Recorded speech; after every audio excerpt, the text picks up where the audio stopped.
Throughout this Lenten journey, Jesus has been showing us just what it means that the Word made flesh brings us and the entire cosmos grace upon grace. The journey started at night with a man who couldn't get past the signs to a deeper understanding of who Jesus really is. And yet, Jesus met this man in the night. They had a conversation. And while Nicodemus still left confused, it was clear that the grace of Jesus' willingness to confront unbelief transformed Nicodemus, so that by the end of the gospel, he is fully in the day. But Jesus didn't stop there. Next, we witnessed as Jesus engaged a woman who he should have never been talking to in the first place.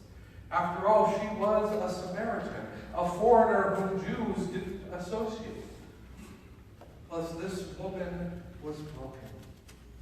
She was barren. Her barrenness brought her shame from her community.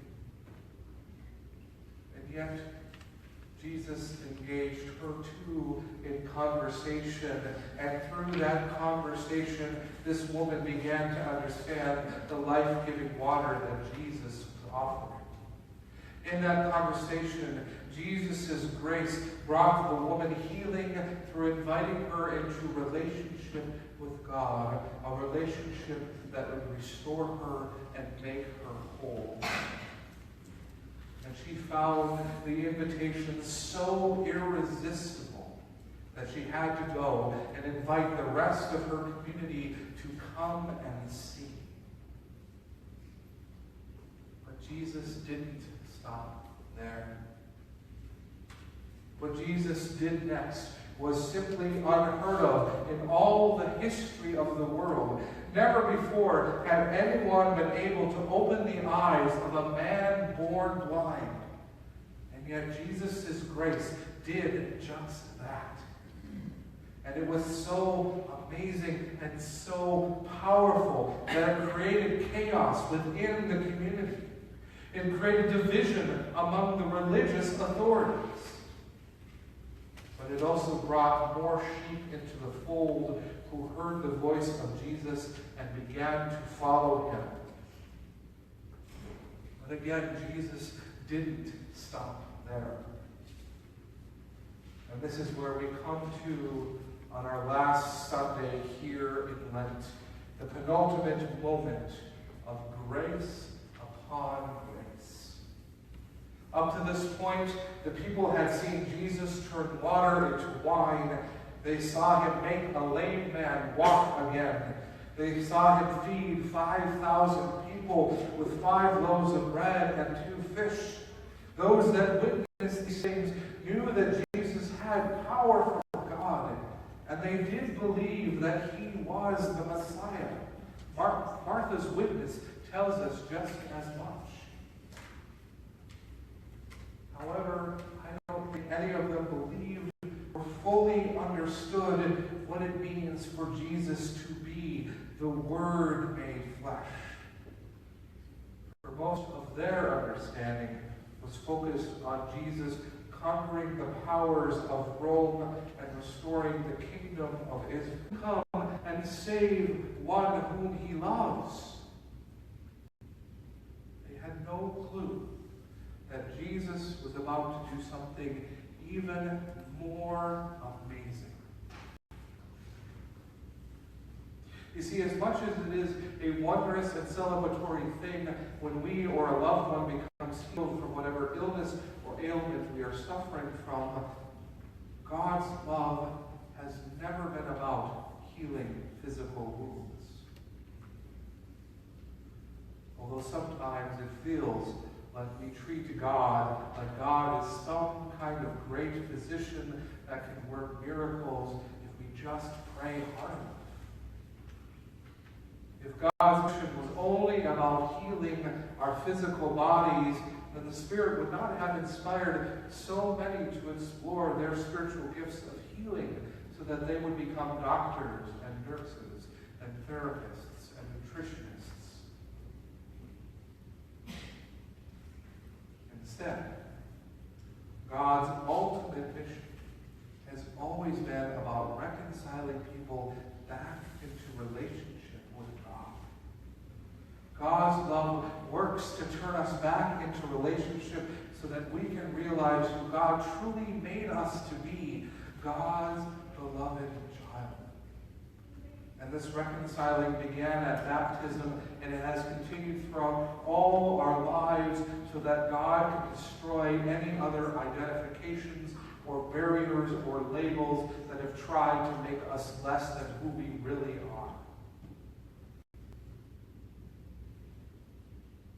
But of course, there is that one destructive force that really wreaks havoc on maintaining that relationship with God, that one destructive force that plagues our world, that creates fear and selfishness, oppression, hatred, and unbelief. And we know that destructive force by the name of sin. Sin creates a darkness that shrouds us and keeps us from walking in the daylight with Christ. Sin is what causes us to give into labels that demean us and destroy our persons. We all know how broken we are, and we all know how broken our world is right now. And we know that sin leads to death, and there is nothing that we can really do to avoid it.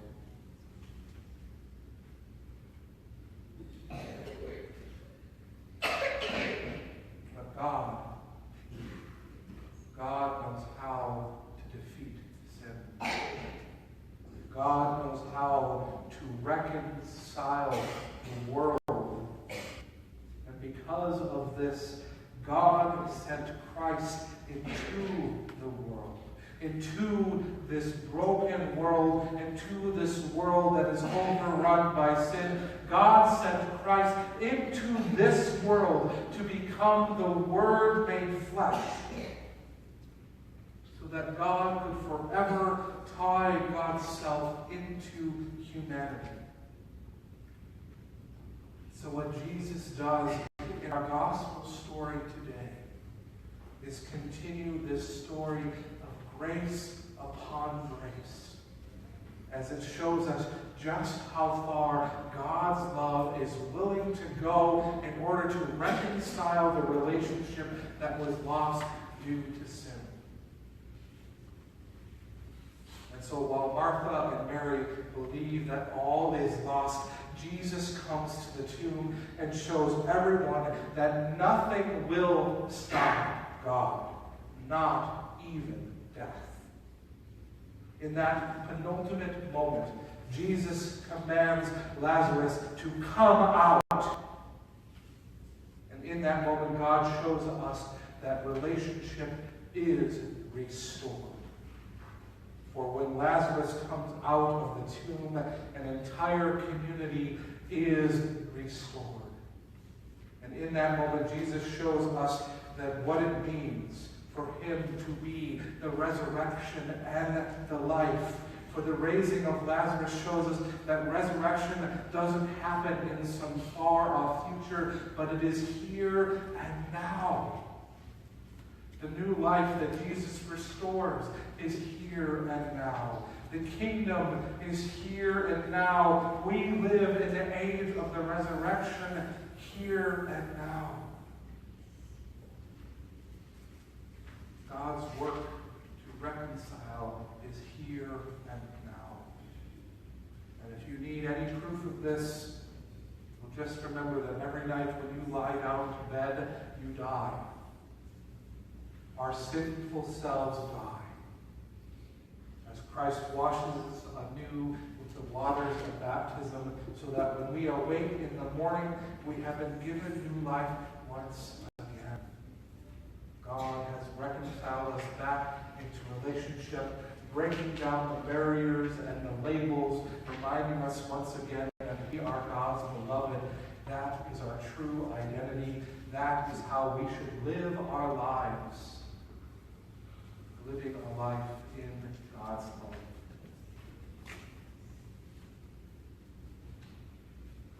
But if you think Jesus is done, Remember that I call our gospel story today the penultimate moment of grace upon grace. Because Jesus doesn't stop at the tomb of Lazarus. This is the penultimate moment because God isn't done yet. The grace upon grace is still gushing out like a never-ending spring. God's reconciliation of the relationship is about to become even more amazing. The grace upon grace is about to come to Jerusalem, into a place called Golgotha. And we will gaze upon it in all its glory. For it is the glory of a Father's only Son. And it is the glory that truly leads to grace upon grace for the entire cosmos. It is the hope that this Lenten journey has led us towards. Amen.